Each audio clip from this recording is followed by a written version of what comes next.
good for a segue. We can segue into this. This is that Shiloh Hendricks character, and this is actually the only time I've talked about her. And Jason Whitlock naturally reminded me that I've been kind of meaning to do it. This Shiloh Hendricks thing is literally not been, super interesting to me until I was talking to someone over the weekend on YouTube of all places. And, I was reminded that this black fatigue meme is literally a race grift. That's all it is. And, the Ock Nations and the John Galts and the, all these anti-black blacks and the white shades, they accuse people of quote, pro-blacks of being race grifters. Black fatigue is literally a race grift. And the biggest beneficiary so far has been Shiloh Hendricks. And I don't know why it didn't occur to me until last weekend. But this is the guy who is CFO of Give, Send, Go. Let's see what he has to say, and then I'll make a few comments. And then, folks can hit the link if they want. If they don't, that's fine. I'm not going to be, on too much longer because I am getting a little winded here. But let's see what this dude says. This is I don't even remember his name. What is Jacob Wells? Give, Send, Go. And joining me now, the co-founder and CFO, Jacob Wells. Jacob, thank you for being with us tonight. I guess I just don't understand why you would want to allow this woman, Shiloh Hendricks, call the little boy the N-word, and the video is just awful. And then in the description on your website backs it up again. Why not just block her? And she's raised almost $1 million, so she's now going to be a millionaire, and that's because of you, it seems like. Well, it's definitely not because of me. It's because of people donating to her, which I'm not one of them. We're a platform, so people are donating to her from a variety of different places. But the deeper question, one is, why do we allow campaigns that even we sometimes may disagree with? Well, because in America, we have freedoms that came at a very high price. And that was the blood of men and women that gave up their lives so that we could live in a society where even things that we disagree with can be spoken about. But there's also other aspects to this whole thing, which is what do we give to the mob to be able to go after people with a snapshot of their life blown over social media as a way to completely destroy them? And this mob mentality has absolutely ruined so many people's lives over the past several years. And you can actually just look in the recent past. 3 weeks ago in Nevada, a veterinarian who was giving some medicine to a horse kicked the horse, and it was caught on video, and then it was sent live on public social media. And because of the outrage of that brief moment, and this guy who's had a successful career, he goes and takes his life. He commits suicide because of the outrage, because of a social media video clip. But that's different than the woman. And I get what you're saying, and we're against cancel culture, and I hear you with the veterinarian. But that is different than the woman on camera calling the little boy the N-word. No, so let's just clarify some of the facts. So one, but you hear her voice. I'm just going to clarify some of the facts. We don't know the age of this child, so that's in contestant rate number one. The boy was rummaging through her belongings, which caused the backlash. So it wasn't like she unprovoked just stepped into a situation and called a young boy a term. It was because this boy, who some people say is as old as 10 years old, was actually stealing from her. And she said, no, that doesn't excuse, I don't condone calling people racial epithets and bad names at all. But there is a place for, there was GoFundMe allowed a campaign for the boy and his family. Yeah, that's what aboutism. And then the other thing I want to point out is that the kid could have been up to 10. You know what? Shiloh may not ordinarily condone it, but the people who contributed to her do condone it. They are really the big issue here. Not so much, well, Shiloh's a problem, but I think that, you just look at her, quite frankly, she looks like somebody who would use the N word, to be honest. And it's the people who contributed. And I suspect a lot of people from this John Gall urban landlord space were contributors as well. I get that vibe. Hell, and Nate Ways was posting the hourly totals. So it is what it is. But people who want to say America is not a racist country are fucking fooling themselves. The woman is a race baiting millionaire. She bet on racism and fucking won big. It was like she didn't even have to do a scratch off. It was just like she bet on race and won big. So who knows? Hopefully she invests that money well.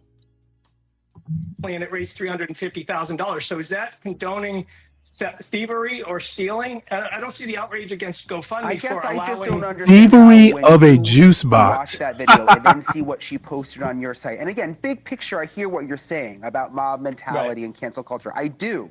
But that video just bothered me so much. And then to see what she wrote again, I'm just thinking if I owned the site and I controlled it, you could pick and choose. You could say, this is not good. We're a Christian site. No. That's pretty funny, Uncle that's Fatty. True. We can pick and choose. And what we realize is that the mission of Give St. Well, is to even a share little the hope old of lady. Jesus in dark moments. And we realize that Shiloh is going through a dark moment just as much as this other family is. And we want to be hold alive it. Hold in all on. of these moments in the Okay. Shiloh Hendricks is going through a dark moment. Is that pun intended? Hell yeah, she's going through a dark moment and she's seen the light. the way that you approach them. But it's $1 million. It's money. It's not a lot. You're not going and knocking on her door and saying, hey, let me help you learn how to be a better person. Let's figure out why you use that word. But she's going to get $1 million. Well, from small donations, average donation size, I think around $30 a person. So not massive amounts by individuals. And that's partially fueled also by the Carmelo Anthony campaign, which you made reference to in the teaser to this. The Carmelo Anthony campaign caused a lot of outrage as well. And we seat ourselves on principle on these issues rather than emotion. You have to take a step back from the emotion of these because they are very highly emotional issues. And you say, what are we going to land on in principle? And in America, we operate on principles and they actually create social fabric unity. And when we undermine those America, principles for we the sake operate of on outrage emotions. or emotionalism or sensationalism, we actually undermine the principles that hold us together as a culture. So in like Carmelo's case, he deserves the presumption of innocence until proven guilty in a court of law, just like everyone does. And the moment that we begin to undermine that principle for anyone, it becomes nullified for everybody. And I can provide a very strong case for why we've set our jurisprudence, our legal system are on the cornerstone of presumption of innocence because it's good for societies to flourish, and many other reasons. These are the reasons why we do these things. They're actually principled reasons, not emotional reasons. So I get they're hard situations, they're difficult moments, but you got to take a step back from the emotion. You got to say, hey, listen, what's going on here? Should people have the right to make donations and give money to people of their own choosing? Yes, they should be able to. How much do you make off of these donations? Is there a percentage? Yeah, that's a great question. No, we're actually a free platform. We kind of broke the mold a little bit when we created Give, Send, Go, because all the other platforms were taking 5 to 10% of every donation that they received. And we said, you know, it doesn't make sense to take money from people that are raising money because they need the money they're raising. Why don't we just ask for generosity from people that are giving? And so we created a system where people can optionally donate to Give, Send, Go if they choose to. It's completely voluntary. They don't have to. So people don't have to donate to us if they don't want to. Okay, so when they donate, they can click to donate to you, and that's how you make money, but it doesn't come out of the percentage that goes to these people. But you are making money, obviously. The more people come on, the more people that, you know, that click on that. You're making you're making a living off of this website. Yeah, it employs over 40 employees. We have campaigns around the world. We're available in 80 countries. Millions of people use Give, Send, Go. So what have you made? Just Shiloh Hendricks, for example. What have you made off of the people who donated to her, who clicked on the tab to give you money? What have you made off of her case? To be honest, I have no idea what the amount of money would have been raised. Let's say she gets to $1 million, are you going to make like 250 grand, 100,000 off of it? No, not even close. But one of the things that we do at Give, Send, Go, see, this is where we inject hope into all of these moments. You can see there's a pray button not even on close. That campaign, but they're going to make 2 million. A prayer team at Give, Send, Go, and we call all of these campaigns, and we actually do speak with them, and we actually do share hope with these people in the middle of just that she gets $1 million. I mean, you know, like, and it's going through your site. Again, I understand what you're saying, big picture, but I just think I would have a hard time going to bed at night knowing. I would have a hard time going to bed at night knowing that my website is making that woman a millionaire. And that's not, I'm not being emotional about it. I'm just saying my own personal ethics, I don't think I could do that. Yeah, well, I believe in freedom of speech, freedom of association. These are foundational tenets to the society that we live in. And when you start going down the road of cancellation and cancel culture, it actually breeds the very things that we say that we're against. So when there's a difference between cancel culture and canceling someone and giving them a platform to raise $1 million. I mean, that's. Yeah, we wouldn't want cancel culture to cancel people who say the N-word. Well, my God, that would just be horrible. There's a difference. No, no, it's not. It's actually the same exact thing. This is the byproduct of this moment that we sit in culture, where there is so much fomenting, divisiveness going on. It's a byproduct of 20 years of big tech platforms that have used the cancel culture mantra. We're just going to cancel people instead of making the hard decision of saying, hey, how do we navigate this well in the middle, where we're not just taking sides in the middle of these things, but how do we stay centered in the midst of it, recognize the freedoms that we have in America, bring hope at the same time, and then navigate. I don't get how this has anything to do with hope, especially with some of these cases, but we appreciate you giving your perspective, Jacob Wells. Thank you for coming on with us. Great. Thank you very much. Appreciate it, Brian. Okay. Thank you for watching. Subscribe below and download our News Nation. Yeah, well, all I have to say, Dolomite, is apparently you were watching a different video from me. Wagging what finger? Apparently you are watching this video through Be Brave level hearing aids. Nothing. I didn't get a whole lot of finger wagging from this guy, especially the CEO. Now, the guy who's, hosting doing the Newsmax interview, he's just the interviewer. Nothing about, his point of view really I care much about. I want to point out, though, that Shiloh Hendricks in this whole, go gift and go, whatever it is It is a race grift. So the next time I hear an anti-black black or a white shade talk about race grifter, the first thing I'm going to bring up is Shiloh, the woman who didn't need a lottery, who didn't even need to work hard. It's like she said the magic word in America and got rich off of it. Congratulations. We have figured out how to monetize the N word.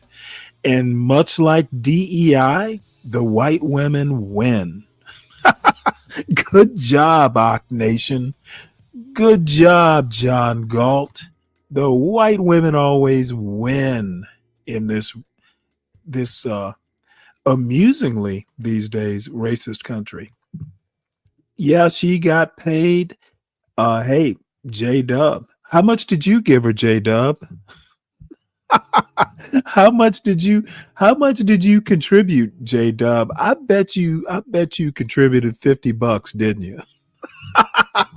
You did. John Galt did matching funds. You know, if J Dub gave 50 and Ock Nation gave 50, John Galt was gonna match both and add twice as much. Therefore, we want to make sure that that white woman got compensated for her pain and suffering of almost losing a juice box.